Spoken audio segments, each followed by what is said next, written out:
patients. So this is something that is really problematic when you think of long-term oncologic results.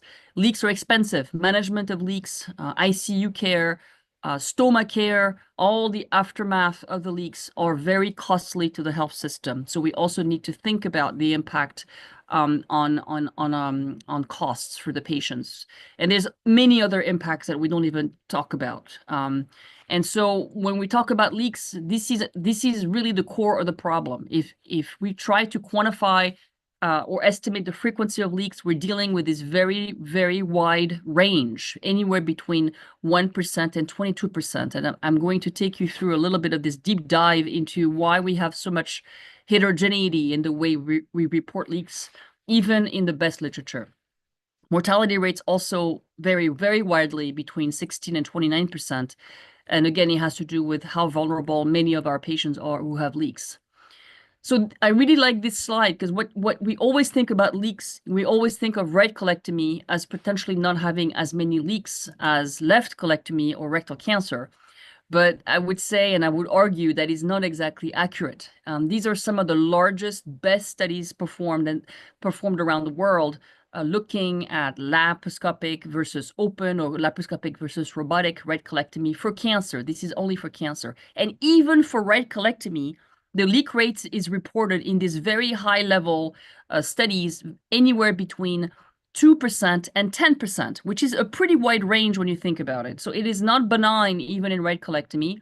And part of the discrepancy in the numbers, if you look at the studies around the world, look at the US. This is not randomized controlled trial. This is based on a large national database where we are reporting the results that the hospitals are putting together. And you can see even in a cohort of 23,000 patients, the leak rate at 30 days was only 2.1 to 2.2%, which is very low. But then you look at other randomized trials and colorectal audits around the world, in the UK, in the Netherlands, and even in Spain, and all of a sudden you're starting to see differences where the leak rate can be as high as 10%. Now, some of the differences may have to do with the indication. Was a cancer done, the surgery done electively, or was it done as an emergency? Were the patient prepped? Were the patients obstructed when they had the procedure? Of course, you could argue that's the reason why you have such a difference, but it's still not enough to account for this big difference. And part of the difference is because of the way the leaks are defined. If you look at the studies very closely, you will see that there's a lot of variability in how the leaks are diagnosed. Is it done by endoscopy? Is it done by radiology? Even in radiology, is there use of contrast? What kind of contrast? Is it done by rectal contrast or enemas? So even how the leaks are defined is very variable. And then another problem is the reporting period. Most of these studies will report 30-day leaks. But if you start to look at leaks that present later, especially with fistulas or chronic abscesses, all of a sudden you can see some differences. You can see here the Spanish RCT showed 8.4% leak, but they were looking up to 60 days. So they probably picked up also delayed presentations of leaks. And so this is something we need to be mindful of. It's even more dramatic when you look at rectal cancer. So if you look at colorectal anastomotic leaks for rectal cancer, the heterogeneity in the data is also unbelievable.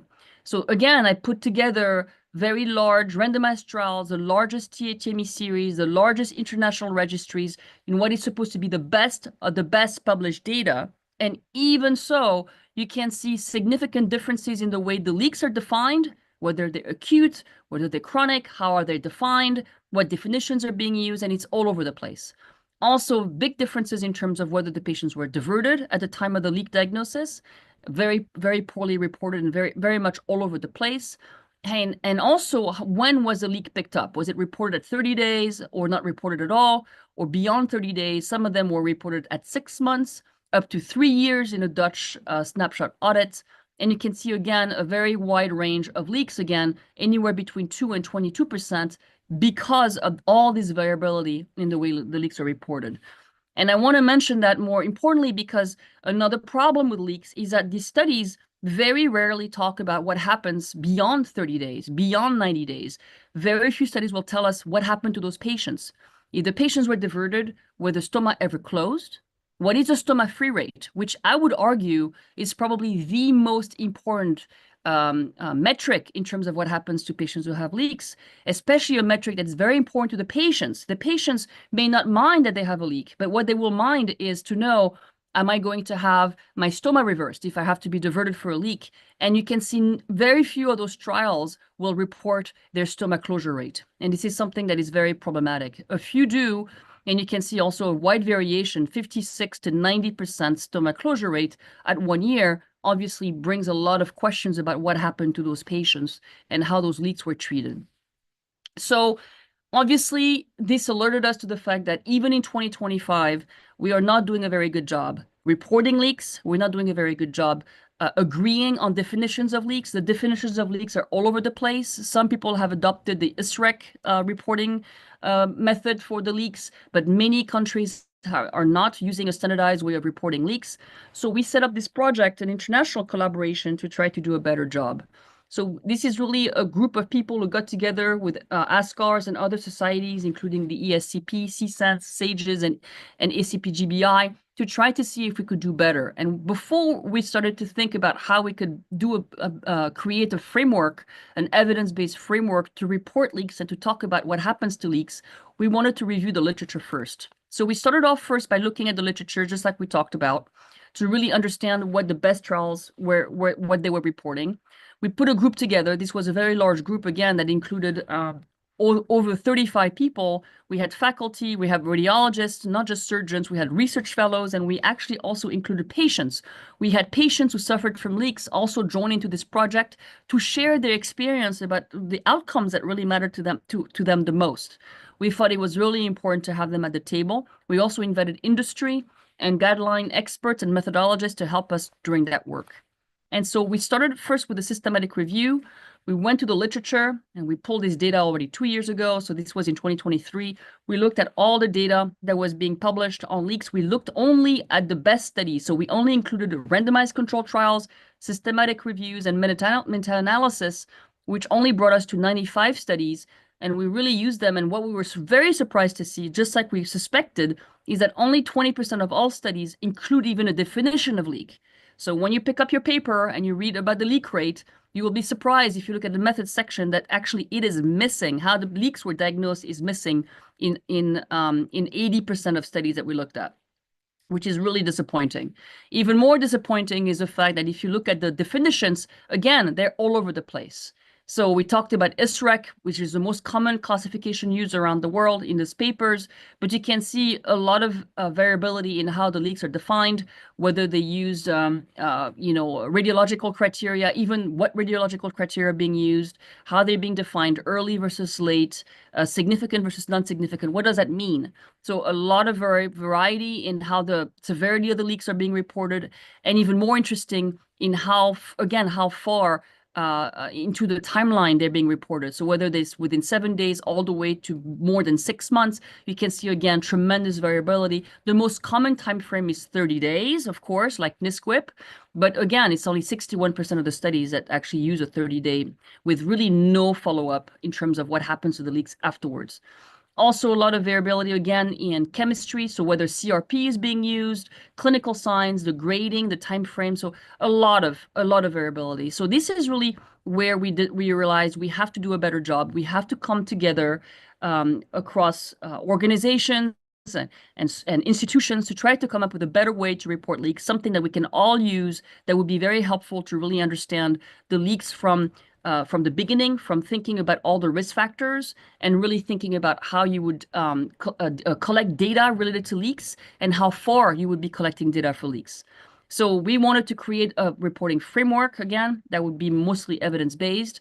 Of course, we knew we would have to use some expert opinions, but we wanted to also incorporate patient perspective. We did vote on this, so we use a Delphi methodology to reach agreement. And then we also seeked our members' feedback, and we got some really excellent feedback at ASCRS and the EAES meetings as well, which was very valuable to confirm that hopefully the framework would be useful to our members. So this is what we did. The way we broke it down, we decided, okay, leaks, we need to think about the leaks along the entire continuum of the episode, not just what happens at 30 days, not just what happens in the hospital, but from the very beginning, when you see your patients in your office, and we're talking about rectal cancer. For the purpose of this project, we focused on rectal cancer, which obviously has a highest leak rate. So we decided we have to look at preoperative risk factors. What does the evidence say about any preoperative factors that we should be reporting? And we used 77 articles that were selected from our systematic review. We then wanted to move to the intraoperative area. So what does the evidence tell us about the things that do matter, that do increase the risk of leak or protect against leaks? And we use the literature to support our framework. And then we looked specifically at postoperatively. We wanted to say, we want to collect all the information about what happens after the patient beyond 30 days, what treatment they undergo, what radiology procedure they go through, what reintervention. Can we collect this in a framework so that we have a framework that captures everything from preoperative risk factors to intraoperative events, all the way to 30 days, and either beyond 30 days, we propose to actually look beyond, even up to 1 year, to really also capture data about quality of life, any additional intervention that were required, even thinking about economic impact, because knowing how many procedures have been performed will give us a sense of how expensive or costly the leak was to the patient or to the health system. And so we decided to really incorporate all those elements and look at the literature to see if we could support any elements to be captured in our framework. This looks like a very busy slide, but I will take you through this. So this is a result. These are all the questions that we asked. So these are the PICO questions for our framework. And you can see the key questions that we're asking were able to be supported by the evidence from all these articles. So the best level evidence was used to help answer those questions. And you can see the common questions. What are the preoperative risk factors? Does prehabilitation potentially impact the rate of leak? Mechanical bowel preparation, the use of preoperative antibiotics, all those key questions that we obviously talk about at every conference about leaks. Intraoperatively, lots of questions about the operative technique, end-to-end, side-to-side, single staple, double stapled, hand-sewn, any way that we construct the anastomosis. Is there any evidence to support one particular strategy versus another? And should we be collecting that data? Is it important when you actually try to assess the risk of leaks? Same thing with perfusion assessment. What about the role of bypass devices? What about prophylactic stoma creation? Intraoperative anastomotic leak risk predictors, are they good enough to be able to be used?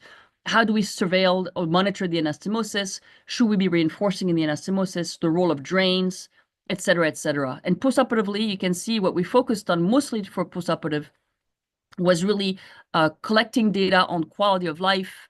What are the impact of leaks on quality of life, healthcare cost, and then does the timing of the leak diagnosis matter? So we had a lot of questions, and again, we were fortunate to have a fair amount of evidence to be able to use it. You'll see many questions did not have enough evidence to be able to make any recommendations to include in our framework, and I will show you what that looks like.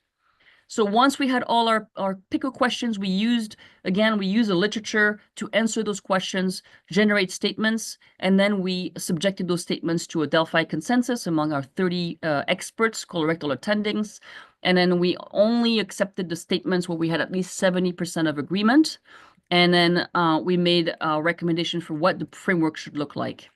So this is really the framework. I'm going to break it down, but these are really the statements and the components of the framework that we felt were really important to capture for every patient undergoing a rectal cancer resection. So preoperative elements, and I think you will all agree with this, this is really the level of evidence was either moderate level or low level of evidence or very low level, no evidence, or just we use expert opinion when there was not enough evidence.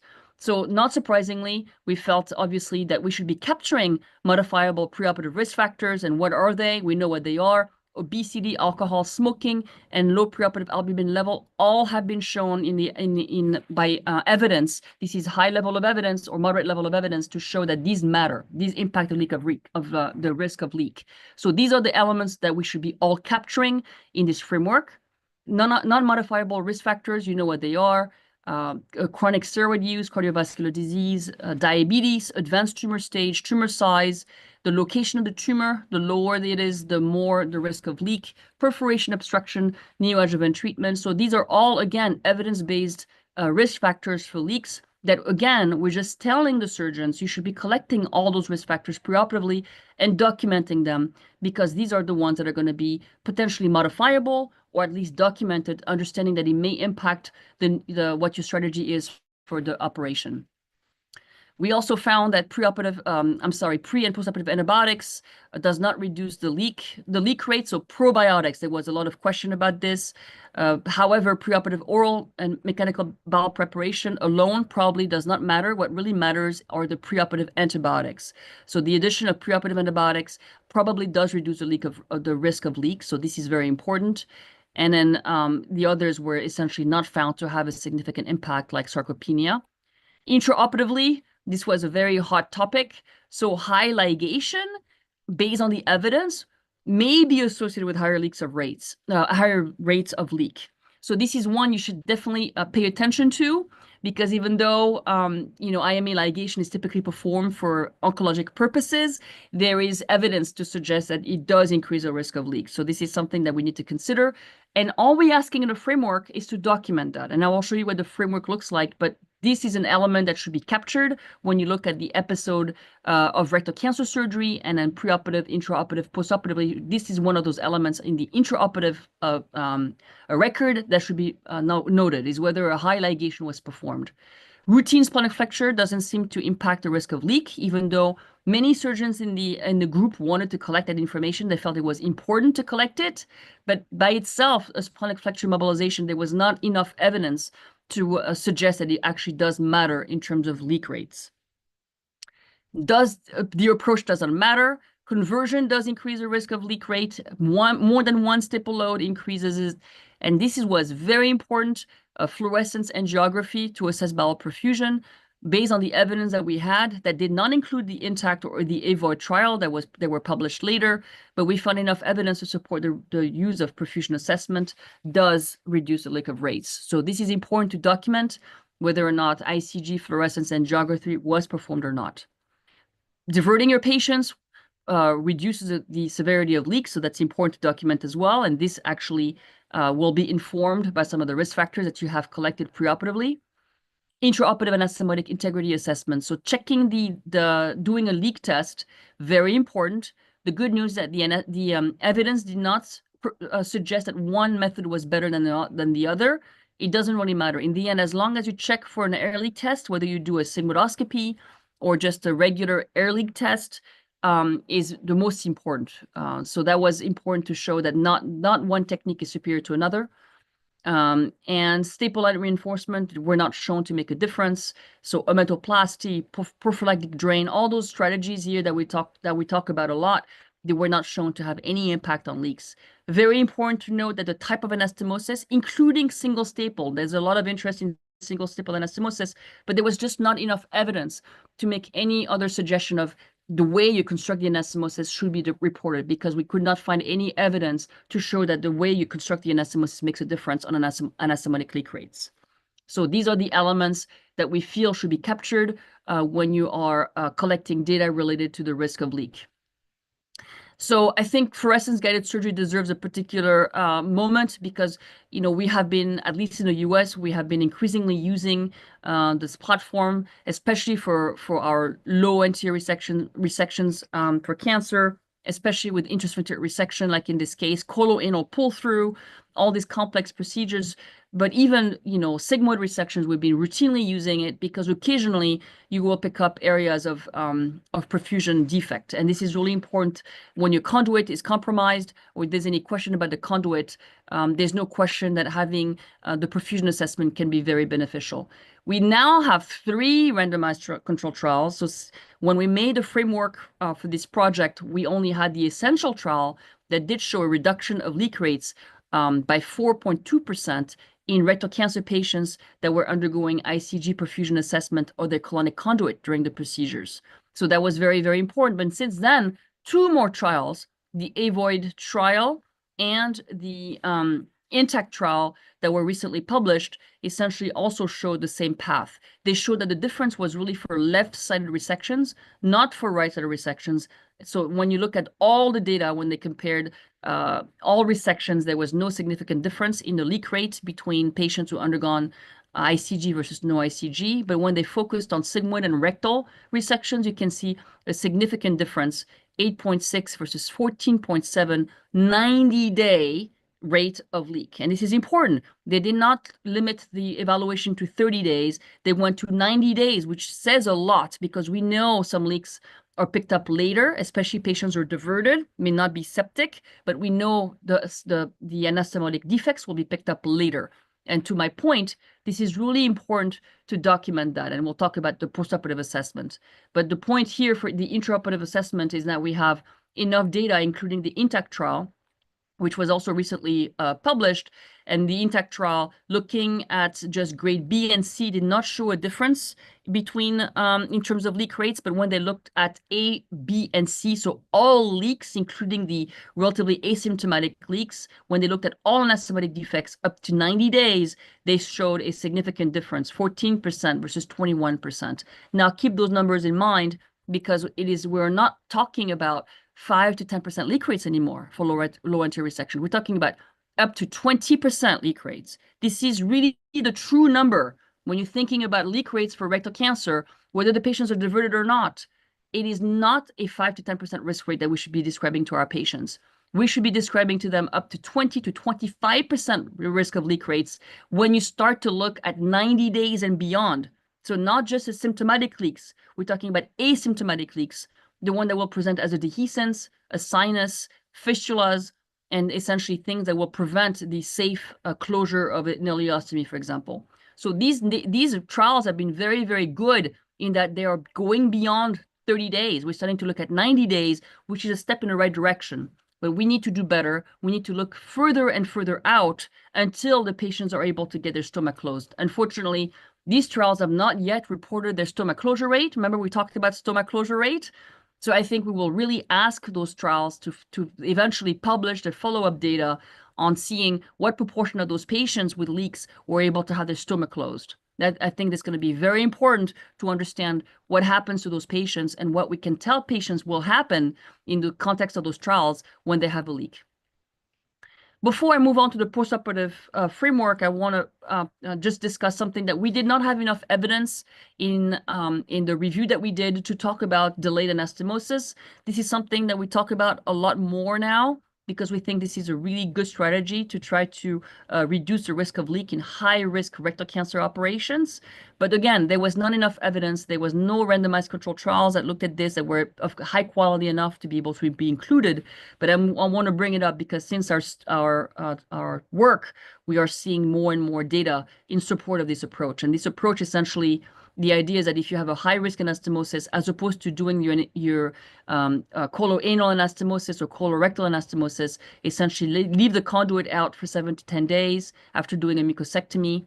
And essentially you come back 7 to 10 days later, and then you assess your colonic conduit, confirm it's alive, okay, especially if you're worried about perfusion problem. And then you can essentially do your transection at the anus and then be able to do a hand-sewn anastomosis. And this technique is actually very valuable to confirm that your conduit is alive and well perfused. And it's also very helpful if you're thinking about not diverting your patient. So you can essentially do it that way to see whether or not you can avoid an ileostomy at the time of your rectal anastomosis. So this technique is gaining a lot of traction. We're starting to see, unfortunately, these are, again, relatively small studies, 46, 56 patients. This was comparing delayed coloanal anastomosis compared to regular coloanal anastomosis. And this was a very exciting study from Italy that, really, this was a proper randomized controlled trial, but they showed essentially that if they perform a delayed anastomosis, in the end, they were able to achieve a much higher stomach-free rate. Okay, they're able to close their stomas in 97.8% of their patients at 1 year, compared to 84.8% in the standard coloanal anastomosis with or without diversion, with no difference in morbidity, mortality, and no difference in disease-free survival or quality of life metrics. So again, this is a very good step towards the possibility of trying to getting in trouble if you have a very difficult case, especially if it's late in the day and you're really worried about your anastomosis. The answer is don't construct the anastomosis, pull the conduit out, leave it out, just like they describe, and come back 7 to 10 days later to do a delayed coloanal anastomosis is a very valuable strategy. So now the last part was a postoperative framework. So here we use the data to also look at things that actually are impacted by leaks. And so we propose that in our framework, in the CoReAL framework that we're building as a consensus framework, to also include those elements. So the elements we think should be absolutely captured are the obvious ones. Not so much ERAS. ERAS was not found to have an impact on anastomotic leaks. However, serial CRP have a very strong negative predictive value for leaks. So we feel that serial CLP should be collected because it really does help as a predictor of adverse events after colorectal cancer surgery. So there was enough evidence to make that strong recommendation. The level of evidence was actually moderate. It was not low. It was good enough to say, you should be capturing CRP levels in those patients. We also propose using endoscopy or CAT scan for accurate diagnosis. There's no superior technique over another for the diagnosis of leaks. We're not telling surgeons how to diagnose the leaks. We're just saying whether you use endoscopy or examination under anesthesia, if you're worried about the anastomosis, or whether you do a CT scan at least with IV contrast, whichever technique, as long as you document it. We want to see more documentation of the results of those tests being done, especially when patients have high CRP or clinically not doing well. Other recommendations were made about reintervention. The framework intends to also collect all the data about what interventions were performed in a case of leak, whether it was approached laparoscopically, transanally, in an open fashion, or any other fashion, as long as you document it. We think these things are important. In the long-term postoperative elements have to do with, again, collecting all the complications, collecting costs, and collecting disease-free survival. So we propose that at 1 year, we should be collecting data on local recurrence, distant metastasis, and not least is also quality of life. This is something we felt was also very important. So without further ado, this is what the reporting framework that we propose is. So based on all this evidence that we put together with this consensus agreement on all of them, this is what it would look like. So the proposal is that for all your rectal cancer patients, from the time you see them in the office, in your electronic health record, you would have a pop-up menu that would essentially take you through these elements, and you would be essentially answering all of them. So you can see here, these are your modifiable risk factors. You can see you would click alcohol, smoking. These are your preoperative risk factors. You would be documenting those. Under other risk factors, you can see all the other elements we talked about that have been found to increase the risk of leaks. So all those you'd be checking yes, no, yes, no, yes, no. Mechanical bowel preparation, are you planning on giving it to your patient? These are reminders. These serve as reminders of what evidence or expert opinion recommends, because it does matter in your risk prediction and how patients ultimately might do. We also included these actually were suggested by the patients. When we used the patient input, it was to also ask their perspective. They felt very strongly that they should be referred to a stoma therapist. What they expressed is that a lot of times they were not prepared for stoma. So the recommendation here is that you should really think about referring your patients for a stoma therapist to better educate them on living with a stoma. So did you refer your patient to a stoma therapist? And then was there any discussion about the risk of a permanent stoma, which we think is really important? Many patients with leaks will complain about the fact that they were not prepared for how long they would have to live with a stoma for, that they felt that the surgeons did not prepare them psychologically or physically for that possibility. So this is definitely something for improvement of the way we do and the way we practice. We should definitely have a note to spend more time telling the patients about that possibility. So that's what the preoperative framework recommends: collecting preoperatively, and then intraoperatively. This is a little bit easier. So you would essentially, in your operative report, you would, same thing, you'd have a pop-up that comes up and that would show you here, so was there a conversion? Because we know conversion increases the risk of leak. Number of staple loads. Did you use perfusion? We're just asking you, did you use perfusion? We're not asking you whether it was a good or bad results, but just collecting data on perfusion. Anastomotic integrity testing. IMA, did you dissect it yes or no, high or not? So we're collecting data that, again, will help you better inform the team and the patient as to the potential for leaks. And this is things that we're collecting. So we're collecting splenic flexure mobilization as well, even though, remember, the evidence was not in favor, but the experts really felt strongly about documenting whether splenic flexure mobilization was performed. We are collecting data on the stoma creation, of course, planned or unplanned ileostomy or colostomy. And then there are two categories that we felt that the experts felt very strongly about having, which have to do with the difficulty level during the case. They felt this is very difficult to quantify objectively, but we felt intraoperative difficulty can be measured by how low the anastomosis is, whether or not there was significant bleeding, or it was redo pelvic surgery, which we know is very, very much more difficult than an initial index procedure. And then any events that may have happened in the operating room, critical events, pelvic stapler's failure, other device failure, or a unplanned multivisceral resection or repair. So we felt these are elements that also should be captured as to better inform us as to the potential risk of leaks. And then finally, postoperatively, this would pop up on your discharge summary. Discharge summary, before you discharge your patients, you would have a reminder to fill this, and it would essentially ask you, at what day did you fill this form? Did you collect serial CRP, yes or no? How did you diagnose a leak? If the patient had a leak, so of course, if the patient didn't have a leak, you leave it blank. But if the patient had a leak, how was it diagnosed? By what method was it diagnosed? And this will be very helpful to collect data on cost and number of reintervention from this time and forward.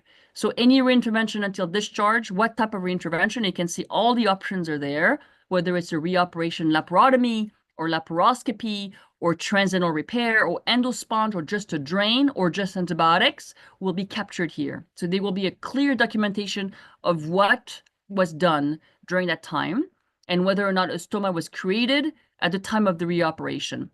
We will continue to collect this data 30 days when you see your patients in the office, and again, 90 days. You know those patients are going to come back to you because they're rectal cancer patients. So you're going to be monitoring them while they're diverted until they're closed. So at each visit, at 30 days and 90 days, you will be recollecting that data. Was there any readmission? Did it require ICU? Yes or no? What happened? If the leaks were picked up later, how was it picked up? Same questions. Any additional reintervention from the last time? And then stoma, was the stoma either created or was the stoma closed? Remember, the stoma closure rate we think is very important. So you'll have a chance here to explain, is the stoma closed or not? And if it's not closed, especially by 90 days, we ask you why. Why is the stoma not closed? And it gives you the chance here to document whether because the leak is ongoing or the patient is not eligible because, for example, they had a recent stroke or something like this, or the ongoing adjuvant therapy, the patient declined, or any other social reasons, or the patient moved, lost to follow-up, or whatever the reason is, will be documented here, as well as the status of the anastomosis. Because we're going to be surveilling those patients for rectal cancer recurrence, you're going to have the opportunity to yourself be able to know the status of the anastomosis based on your endoscopic findings or a CT scan with rectal contrast or enema or else. And so this is what it looks like at 90 days. And then at 1 year, we're proposing to do this one more time, at least one more time at 1 year, because we want to capture at 1 year very important data we just talked about. We want to capture the, again, stoma closure status. We want to capture any adverse events on recurrence. So we're going to be looking also at that very closely here. This is what we want to collect at least at 1 year. We don't think that anybody will be able to collect it at 2 or 5 years. That's more aspirational. But at 1 year, we'd love to know, is there local recurrence or distant recurrence? LARS score for the patients. This is what was very important to the patients, is quality of life. They want to be better informed about the impact of the leak on quality of life. So we need to document this. Is how are they doing with the LARS scores, Wexner fecal incontinence score, chronic narcotic use, because a lot of the complaints was that the sequela of leak, the most common sequela of leak, the most cumbersome for patients is chronic pain. And then quality of life, we propose using just the EQ5D score, which is just 5 questions, and of course, mortality. So this is all summarized in this publication. If you have the appetite, I suggest you look at this because we really strongly believe that this framework would be the most comprehensive and effective and valuable framework to report leaks. Our hope is that surgeons from around the world, especially those who don't report leaks at the national level, we incorporate this framework in their workflow. We know it's a lot of data points to collect, but we really think that this data could be incredibly powerful to be able to understand and better support our patients, better understand the impact of leaks on the health system, and then understanding, the entire episode of care associated with leaks.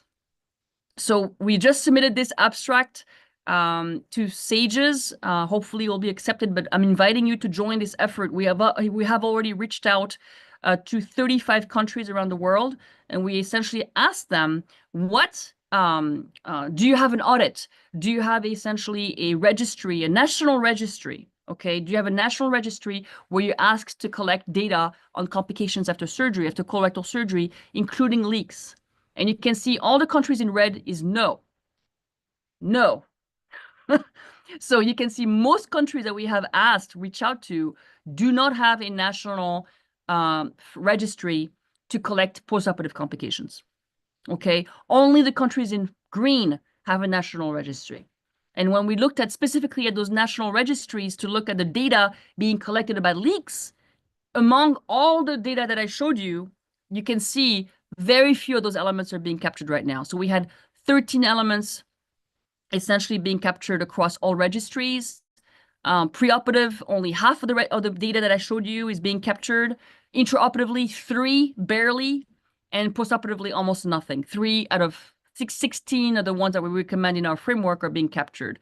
So clearly, we're not doing a good job at a global level. Obviously, we still need to sample more countries, but the proposal would be to try to move towards a more global reporting framework for leaks, where we decide to do the same thing everywhere, and we can have really good quality data to be able to really measure ourselves. And I think this is really important, especially because everybody's talking about new technologies and how we can decrease the leak rate. But the fundamental problem is that you can't really understand the impact of technology on leaks if you don't measure the leaks very well. If we can get along and agree on how you describe the leaks and how you report the leaks, how you risk stratify the leaks, how are we going to know what the impact of the technology is? And so until we solve that problem, we're going to have really a difficult time understanding and quantifying the impact of leaks on our patients. We need to do better. So that's the proposal. Now, I just want to end my talk on just kind of getting into the more specifics about leaks, because in the end, I'm sure your residents want to know, okay, so now you have a leak, now what? How do you manage the leaks? What is the latest evidence on how you manage those leaks? So I want to spend a little bit of time on managing leaks. So obviously, the way we think about those leaks is whether or not you have the intra-abdominal component or the extraperineal component. Okay, so for rectal cancer, unfortunately, you can have both, but the extraperineal component of the leaks is a big one, especially in patients who are diverted. So the intra-abdominal sequela of the leaks, we know it's peritonitis. Obviously, we know the strategy is to go back in, wash out, whether you do it laparoscopically or open. If your anastomosis is dead, if you have a major perfusion problem, then you're going to have to separate everything out and do essentially take down your anastomosis, which is the worst case scenario. But if your anastomosis is still alive, you have a chance of potentially repairing it with or without diversion. So these are the different options that you have. Now, extraperitoneal leaks, which are more common with rectal cancer, these ones are tricky. And this is usually what we talk about, pelvic sepsis. So the goal is, again, of course, to just control the pelvic sepsis first. You may be able to do it transanally with a drain. You may be able to drain them or just treat them with antibiotics, especially in patients who are already diverted. And then this is where we talk about endosponge treatment and potentially having to redo the anastomosis. So I'll talk a little bit about those strategies. We know, again, the extraperitoneal leaks are common. As I said, we have to reset and understand that those numbers are not 5 to 10% leak rates. Again, if you look long enough, this is a perfect other example of the CoReAL randomized controlled trials when they were looking at the impact of leaks, of drains, intraperitoneal drains after the lower anterior sections. They looked at the pelvic sepsis rate. It was only 17% at 30 days, but when they looked at 48 months, you can see here the rate of delayed leakage was much higher. This is in diverted patients where patients develop anastomotic dehiscence, sinuses, cavities, fistulas, all those things. Essentially, the incidence of that was 24%. Remember, I told you the new number is 25%. That's again reflected in the CoReAL randomized trials as well. So there's leak and leak. When you do have a patient with a delayed leak, for example, here, this is a patient that I had performed a laparoscopic lower anterior resection for a pretty early rectal cancer. And she unfortunately came back on post-op day 13. She was doing great, but then on post-op day 13, she comes back in. She has low-grade sepsis. She's not frankly septic. So here we had the luxury of doing a diagnostic laparoscopy. The CT scan showed a small collection around the anastomosis, but the CRP was low, which was very, very optimistic. So we took her straight to the operating room. You can see we're doing a leak test right now, and we saw a little tiny bubble during our evaluation. We went transientally with TAMIS, and you can see the anastomosis looks good. It doesn't look ischemic, but you can see on top here, there's an exposed staple line. It seems that there may be probably a small defect anteriorly. And then we felt, well, because the tissues are healthy and viable, we can probably close it. This is an example of someone with a extraperitoneal leak that is not grossly septic, where you don't really need to control it. The patient was not diverted, but she was not septic, as you saw from the abdominal side. So in this case, you have the option of potentially repairing the leak and essentially solving the problem right there and then. So that's exactly what we did. We used a transanal approach to reinforce the anastomosis. This is a perfect example of less is more, just as opposed to diverting her, just closing the defect, reinforcing it, redoing the anastomotic leak test to confirm that there's no more bubbles is all that this patient needed because she had no pelvic sepsis. On the other hand, you have this dramatic case here. I'll make it a little bit bigger so you can see. The screen is too small. This is the complete opposite. This is a patient who had a sigmoid resection. Oh, my son, no, it's loading up, sorry. This is a patient who had a sigmoid resection with actually the patient was obstructed from a horrible diverticular stricture, had a low anterior resection just to negotiate that. And I diverted him, but because he was poorly prepped, he probably had too much stool in the colon. And as a result, this did not help his healing. Unfortunately, by post-op day 4, he developed a high CRP. You can see CRP rose from 175 to 230 on post-op day 4. I did not need a CAT scan to see that it was a problem. The drain turned feculent on post-op day 4. So we went back straight to the operating room. And when we scoped him, unfortunately, the key was, does he have uncontrolled abdominal sepsis? Did we have to wash out? And then most importantly, is the anastomosis salvageable? Don't forget, he was diverted. It was already diverted. So this is a leak with sepsis despite a loop ileostomy. Why was it that bad? Because the patient had stool in the colon. So when his anastomosis failed, he had unfortunately a colon of stool above the anastomosis, which made everything complicated. So this is a reminder for those cases where you have to think about doing a colonic lavage, ideally in those cases of obstruction, because there's always a risk that your anastomosis is going to fall apart because of the colon of stool. So this is what it looks like. You can see here, so we're pushing this laparoscopically. We were very lucky that he didn't have a lot of abdominal contamination.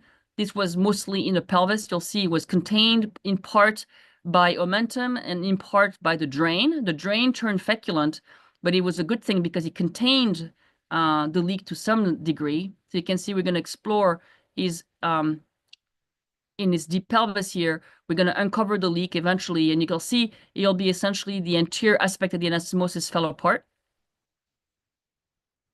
But we're able to salvage it. We were very lucky that it was contained. So we actually ended up doing a intraoperative colonic lavage using the ileostomy as a conduit. We washed out all the stool from the colon using a colonoscope, and we're able to suture repair it.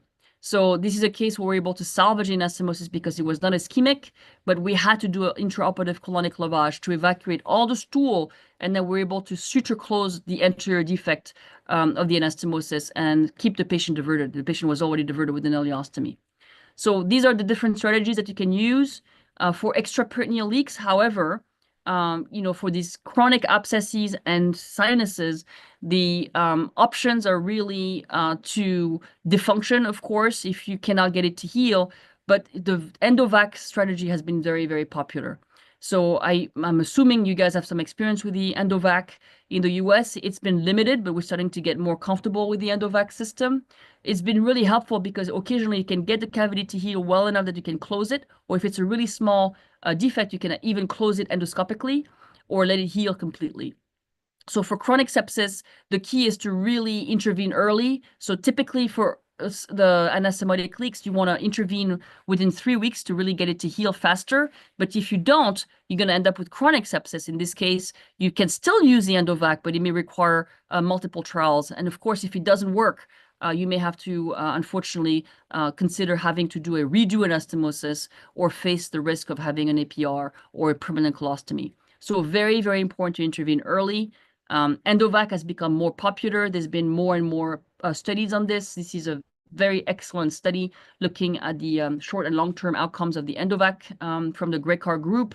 And you can see good success, especially if you intervene early. So you can see their success rate when they intervene within 15 days of the onset of an anastomotic leak after rectal cancer. They were able to get a 72.4% success rate after 6 exchanges of the Endovac.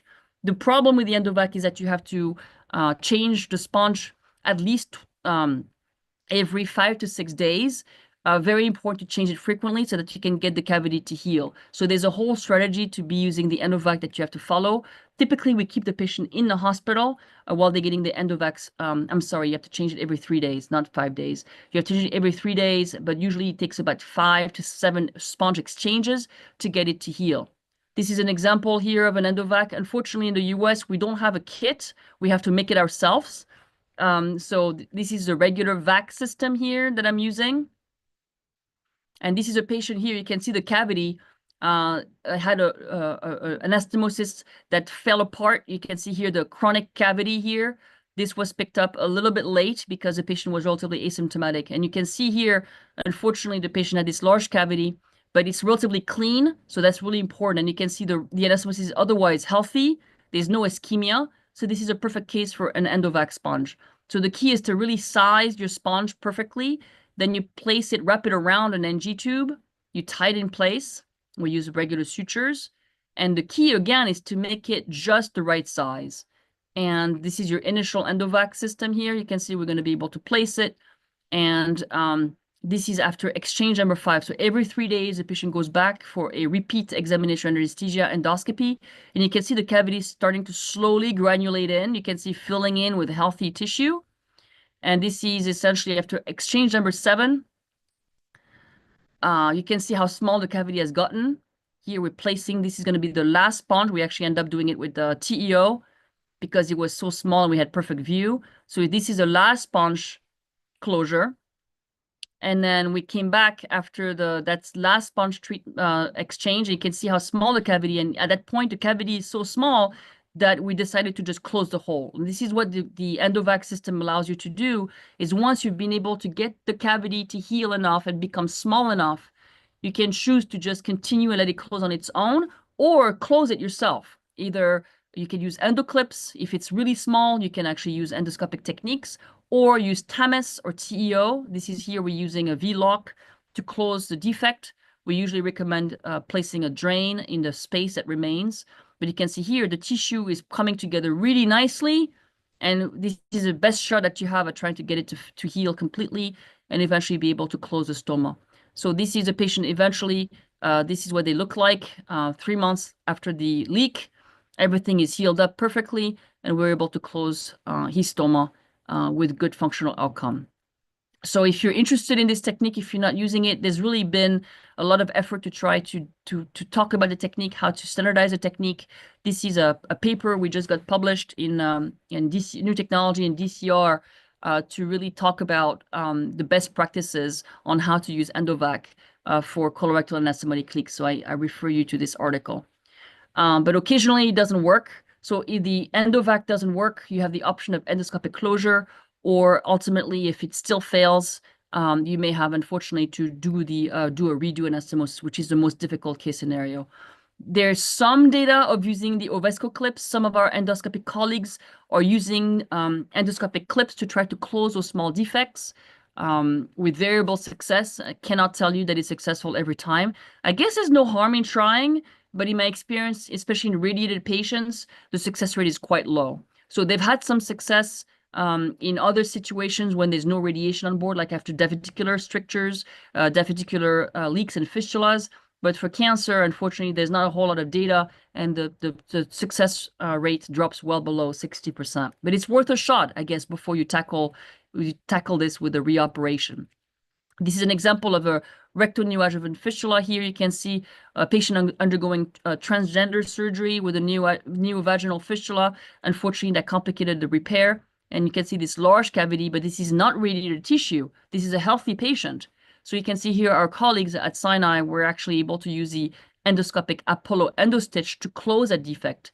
There was a large fistula they were able to repair. So again, your endoscopist can use endoscopic techniques to close those defects, those anastomotic defects. But again, the success rate will go down when you're dealing with radiated tissue. It becomes the same problem. So if everything has failed and you're still dealing with these chronic cavities, unfortunately, you're going to have to face redo anastomosis. Now, redo anastomosis, if you've done those, are very difficult. These are very challenging and do require a lot of experience. There's been some good data published from the Dutch we have a lot of experience with redo coloanal anastomosis. They use a transitional approach like we do as well, like the derivative of TAMIS or TATME to take down those chronic anastomotic fistulas, for example.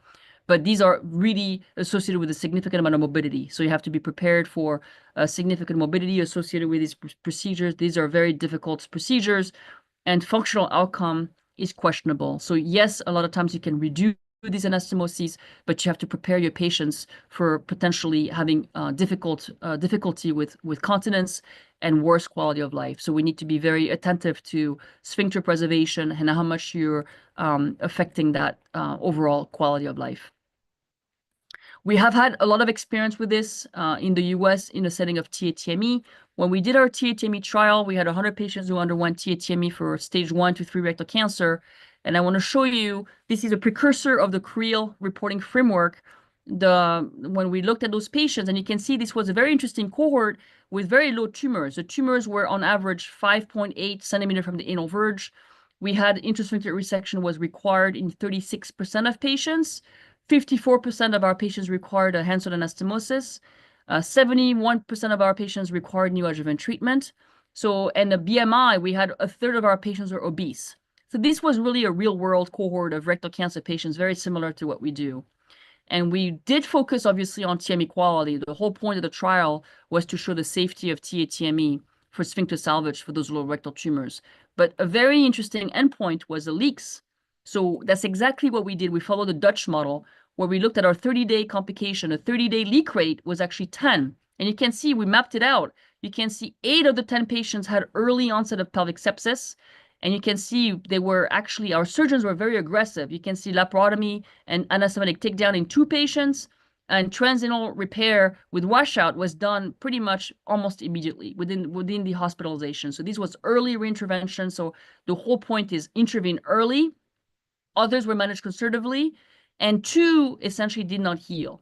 So 2 of them did require a redo anastomosis, but in the end, you'll see that it paid off. In the long term, we had additional long-term complications. We collected our data actually beyond 90 days, where we discovered additional chronic anastomotic leaks that were not picked up before. Some of them just required stricter dilatation. An additional 2 patients required a redo coloanal anastomosis. In the end, almost all our patients could have their ileostomy closed. So in the end, 4 patients required a redo coloanal anastomosis out of 18 patients with anastomotic complications. So I think this is a very good reflection of what really happens.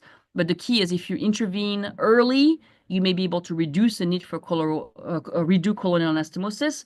But some patients will require a redo anastomosis.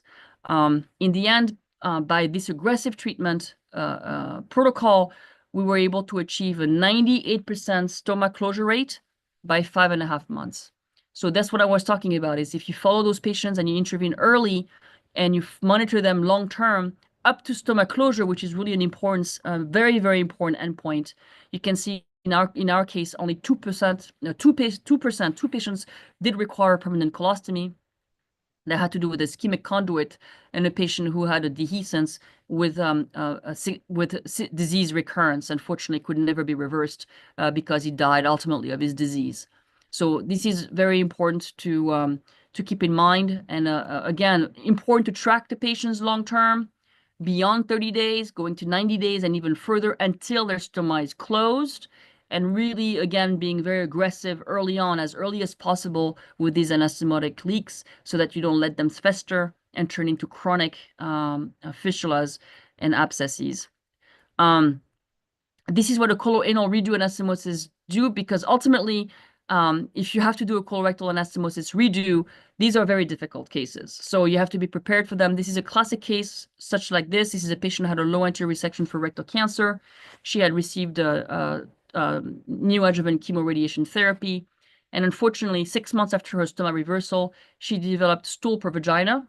So it looked like she had a contained leak that eventually became reactive. And so we had to do a redo anastomosis. So we took her back to divert her. And after her diversion, we went back to take down the rectal vaginal fistula. You can see the abdominal part can be very, very difficult. This is a pelvic dissection of the colonic conduit. And you can see the surgeon just transects above because it becomes much more difficult to do this from above. You can see from above, everything becomes frozen. This is a typical frozen pelvis. I believe you probably can do this better with a robot and laparoscopic surgery, but it's still going to be very difficult to get below the anastomosis, which was at 6 centimeters from the anal verge. So here we elected to use to transect the colon proximally, do not touch the pelvis, and go from a transanal approach. The transanal approach is very helpful in this scenario because you're dealing with the distal rectum, which is intact. So at least you have the chance of manipulating relatively healthy tissue. So we're carving out, essentially, we're gonna take down the anastomosis starting from a transanal approach. So just like for TATME, we're transecting here the rectum below the anastomosis, and we're gonna move our way towards the anastomosis and take it down.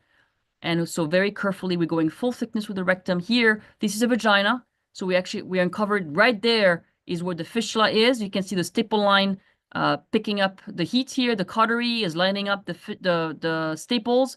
So clearly there was an anastomotic leak. We can uncover the staples that fell apart from the anastomosis. This is a fistula. You can see the hole. And using the transanal approach, we're able to take down that fistula very nicely. You can see here, we started our dissection below the anastomosis. We're going to be able to take it down. And we're going to be able to connect with the abdominal side. You'll see.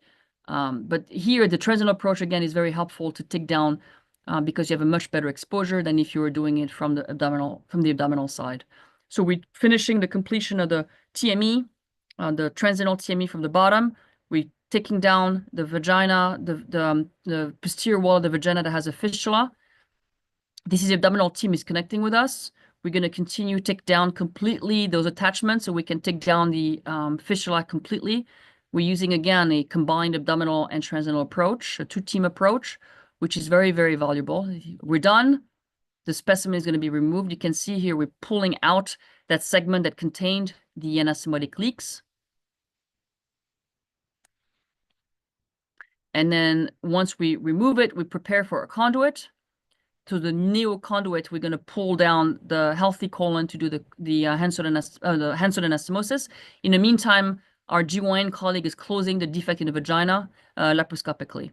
And you can see here, this is our conduit, and we're going to do our Hanson anastomosis in a standard fashion. So this is doable, but these cases are very difficult. And I think there's no question that using a transanal approach can be very helpful to take down those chronic anastomotic defects and these chronic failed anastomoses. So in summary, I hope I convinced you today that we all need to do better in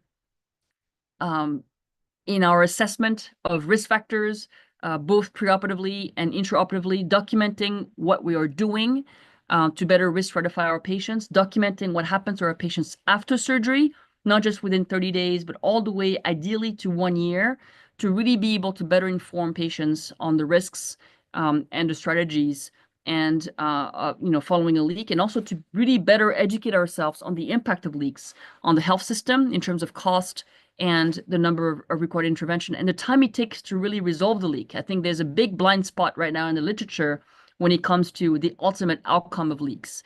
Most of the trials I showed you do not have that data on what happened to those patients in terms of stomach closure. So we do need to do better. And we know leaks are difficult to deal with, and there's really no size fits all, but we have really a combination of strategies that include first controlling the sepsis, being more aggressive. I think the concept here is to do not ignore those leaks, do not sit on them. You need to reintervene early. The earlier you address the leak, the better the chance for these tissues to heal, especially after radiation. Use endovac. Endovac is definitely an underutilized resource. It can be very, very helpful for those anastomotic defects. So definitely we need to learn to teach that technique better for our surgeons to be using it more regularly. And we definitely need to be on alert to be prepared to do these complex redo colorectal or coloanal anastomoses. These are technically very challenging, but using the robot or advanced laparoscopy combined with transitional approaches can be very helpful to try to salvage those. And this is really where the colorectal specialty needs to be better trained in doing, is managing those more complex anastomotic leaks. And I'm not going to talk today about all the new technologies. Again, I could give an entire hour talk about new technologies that are emerging to help us better predict and prevent leaks potentially, intraoperative detection, postoperative detection of leaks maybe a little bit earlier than what we have right now with CRP and CT scans, and then how to manage those defects. But again, we will not be able to assess the effectiveness of those strategies on those technologies until we do a better job, again, capturing the episode of leak in a better way. So my pitch to everyone, especially to you, is to consider adopting this framework in your everyday practice when you are dealing and managing rectal cancer patients. Thank you for your attention. Yeah, Tricia, a very, very, very good and very interesting topic, and you are doing a very good work. You are trying to simplify a very hard topic. Yes, I have questions for you. Do you use CRP for your postoperative patients after rectal cancer surgery? Yes. Yes, we are very using good. that. We have some researches we are using this in anastomotic leak, and also in another inflammatory cyst like pancreatitis and something like that. Yes, very good. Because in the Yes. US, it's less than 50% of our centers are using CRP. So we were very surprised to see that many hospitals don't use it. And it doesn't cost a lot of money, as you know. It's not that expensive, but it's very, very helpful. Especially when the numbers are rising, something's going on. There is a very simple technique and very efficient technique. Yeah. Yeah. Okay. Can I open the discussion for all your attendee today, physically and online? Please. Okay. Okay. Any question for Professor Patricia? Anybody online have any question for Professor Patricia? I'm assuming you don't have a national registry yet, right? For reporting postoperative complications? Yes. Yes. Yes, Patricia, I replied to their email. Yeah, we don't have. Perfect. So I think you were on the if we're not included, you'll be included in the manuscript, because we're trying to really map out. We're missing South Africa. That's why I was really excited to meet some of your colleagues at Egyptian meeting, because I want to be able to complete that map of all the countries. Okay, here we go. Here we go. Here we go.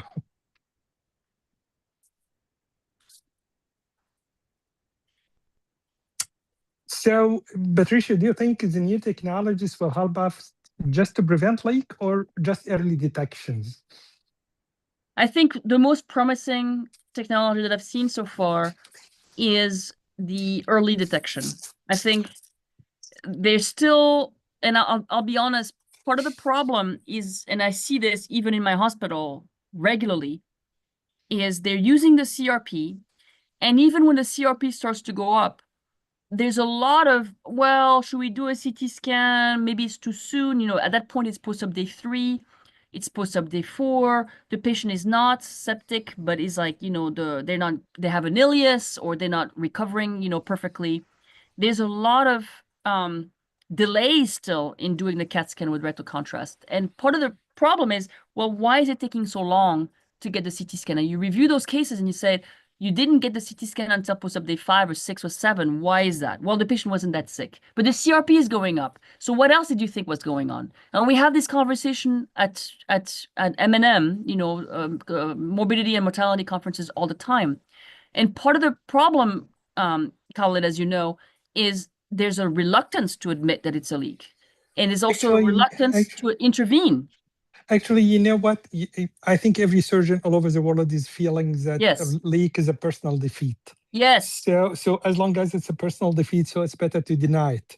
Yes. So and you think it might be minor, it might pass unnoticed or pass without complications.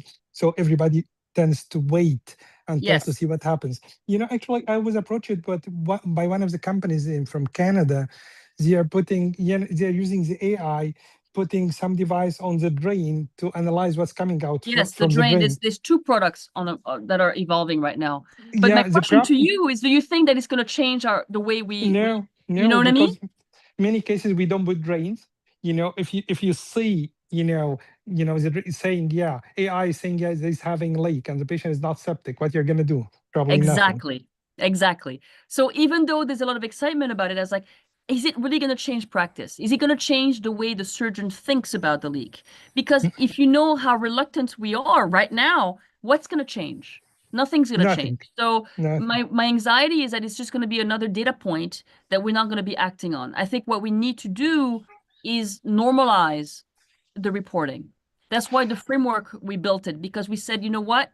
Forget about the leak rate. Your leak rate as a surgeon doesn't matter.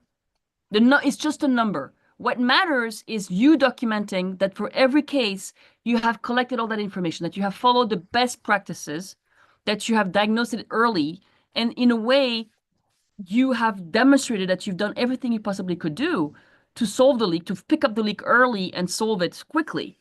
So, but everybody's in the same boat. If everybody's in the same boat, there's no bad surgeon, a good surgeon. Is everybody acknowledges is up to 25% leak rate. That's just a number. And then the question is, how quickly did you get it to heal? How quickly, which means how quickly did you diagnose it? And how quickly did you get it to heal so that the stomach can be closed?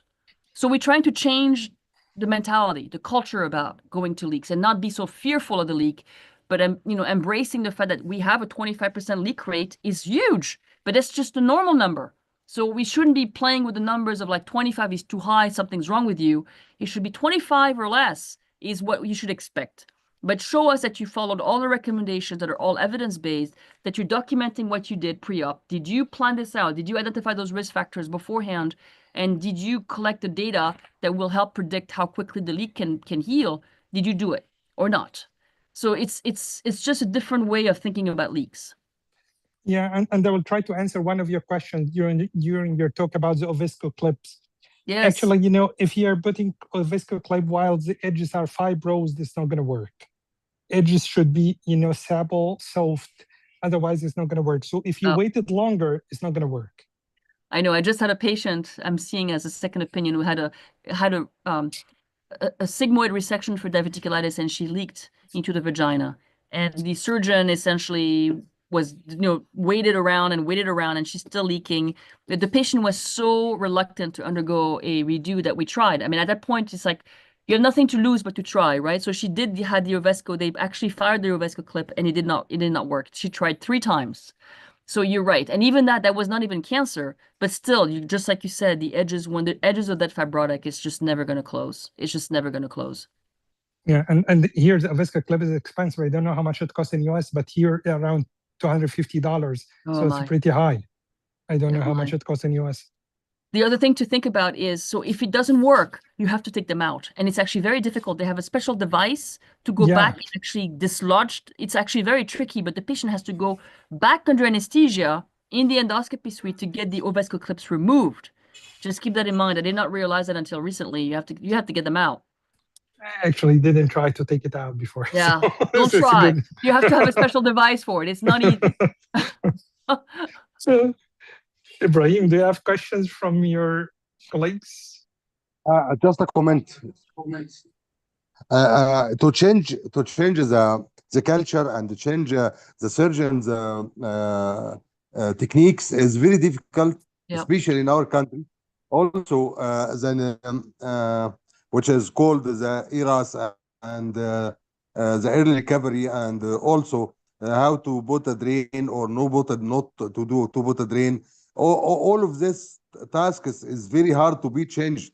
I think Khalid and Patricia are reviewing the same techniques is also difficult to be changed, and also the result of leaking didn't depend on both of them. Yeah, I know. I mean, we all know changing our practice is really difficult. And so at the same time, I think it's at the very least you're in a situation in your country if you're not reporting your leak rates to an audit or to a national audit, you're really only accountable to your hospital, right? You just discuss Yes, your right, leaks at your hospital. right, right, Yeah, right. just an M&M meeting in each hostel, probably in each department, even not even in a hostel. Right. So the negative culture is from what? Is it because you will compare each other's leak rates? Is that what you are you benchmarking it to the all the surgeons in your unit? Actually, medical legal issues, a lot of medical legal issues here. Nobody wants, to have problems with medical legal issues here. So, if you One can of the hide it, safety to be work uh, in a field, can everybody battling you? hmm, Yeah, but my issue, I mean, if you look at the data now, again, we're not talking about a 5 to 10% leak rate in rectal cancer. We're talking about 20 to 25%. Would that make a difference knowing that what the real data really looks like? I can tell you here, even Egypt is much better than if you go to UAE. They are complaining because he's having just a minor leak that was treated medically. So, in the Middle East, it's harder than US. Oh my, because I mean we have it bad because we benchmarked. You know, the benchmarking makes it and the surgeons want to hide their leak. I mean, that's the natural tendency is to hide it. But in the end, it's a problem for the patients because they have to understand, that there's a real risk and if they're not prepared for it, that's a problem. Also, the medical registry is very deficient in our country. Yeah. Well, not just in your country. I was surprised in our group we found out that many European countries don't have a national registry either. So there's no audits, there's no registry. So, but that's what I'm saying. Maybe it makes it easier for you to be able to adopt something like this in your country because it's the whole point is we need to re-educate the surgeons on the fact that the leaks are common. They're happening and they're not that uncommon. So we have to accept the fact that, the leaks are happening at a certain rate. And then the best you can do is be able to treat it early. So, I mean, I think you just need to reframe the conversation around leaks. It's no longer like, oh, it's rare, it shouldn't happen. It's like, no, it's actually pretty common. But the key is to intervene early and be all over it so that you can prevent, the long duration of a stoma. We need to do better re-educating our system about it, including administrators. Also, the audit is personal dependent more than system dependent, and we are trying in our surgery department in Aswan to do audit every 1 month to all our to face our problems all over the months. Audits? Well, Yes. you have to control the audits. You have to make sure they collect the right variables. So that's the thing that's really important is I think the surgeons need to be, that's why we created a framework because we don't want somebody from outside, like a quality person, to say, from now on, this is what you need. This is why we have to be very careful, Khaled, because my biggest fear is that these companies, with this algorithm and this AI stuff comes and says to the hospital administration, from now on, every colorectal surgeon must follow the algorithm. And so if the algorithm says you have a high chance of a leak, then it's probably a leak. Like we need to be able to be the ones to control the narrative. If you let, AI tell you what is happening, we lose control of our cases. You know what I mean?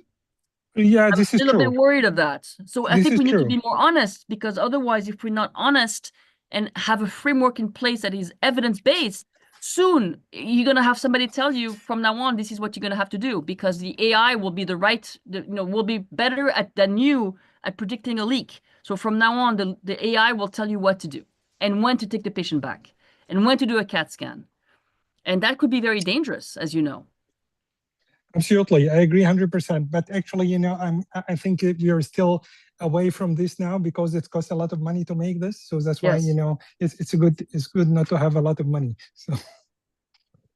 But can I ask you a question? If you had a study which has never been done, this is something we're talking about. Say you do a study in your hospital where you decide, okay, we're going to have the more proactive approach versus the more, the regular approach. So you have your leak, however you do it, you have the cost analysis of what happens to those leaks if you follow them, right? But say now you say, okay, if from now on we say we have a rule, if the CRP is more than whatever, get a CT scan earlier. If there's a leak, even if the patient is stable, go back and take a look. Take a look at the anastomosis transientally, endoscopically, do a diagnostic laparoscopy, like do something more aggressive. Now, I know it costs more money, okay? So the problem is you're going to get pushback, but say you do it for quality as a quality initiative, and then you follow the patient up to a year to see what happens in terms of stoma closure, additional procedure, the whole thing. If you did the analysis for a year at your hospital, and at the end of the study, you found that the leak rate was the same for both arms, but in the arm of early intervention, you actually saved the hospital money because you closed the stoma faster. And there was less intervention related to stoma. If you had a cost saving, don't you think that it would be potentially impacting your practice? What would it take for your hospital and for your health system to say this is important? This is important to show that data that going back early is not such a bad thing. It's actually a good thing because it end up saving the hospital system money. Actually, nobody is asking when if you operated early or late. I don't think that anybody is intervening in our decision, or even the quality guys are not intervening in that. We don't have this problem actually.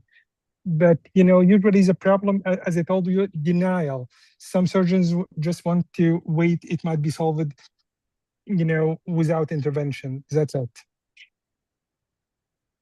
Well, and that's a problem because you don't know what happens if you don't collect the data. You don't know if the patients actually end up, resolving it on their own and how long it takes them to resolve it, and then what happens down the line because you don't have the data beyond 30 days. That's NSQIP. NSQIP has the same problem.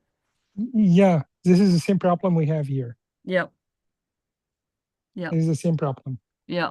Yeah, thanks a lot for your great effort with us. And we are very interested to meet you again from Mount Sinai to Aswan. And we are welcoming to invite you. We are honoring to invite you to visit Aswan next to your Ibrahim, you should invite invite Patricia. Very interesting by your free time to you after a great and hard days for you in the OR today. Your assistant telling me that you are still in the OR just before the meeting. It all worked out really well. I'm so glad. I'm so glad we had this conversation. Okay, so Ibrahim, you should invite Patricia next time to the Mount Sinai, the real Mount Sinai. Now we're talking. You can both of them as one, and Mount Sinai. That sounds amazing.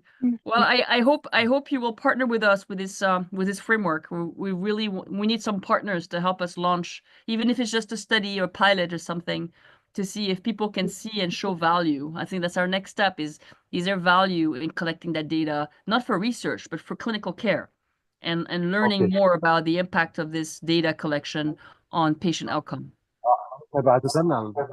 ممكن you can send this form for us and we will very be interested to be with you. Yes, that'd be lovely. I think they sent it to me, Ibrahim. I will send it to you. Don't worry. Yeah, I'll send you the paper anyways because it has a framework. We're working with IT now in Epic because we have Epic to build it into our health our electronic health record. Okay, thank you, Patricia. The pleasure. And see you soon. Yes. Online or physically in Aswan. That sounds amazing. Wonderful. Thank you everyone for staying late. I know it's very late there. Have a good night. Bye. Bye, Khaled. Bye, Patricia. Bye, Ibrahim. Bye. Bye, Professor. Thank you, Professor Khaled.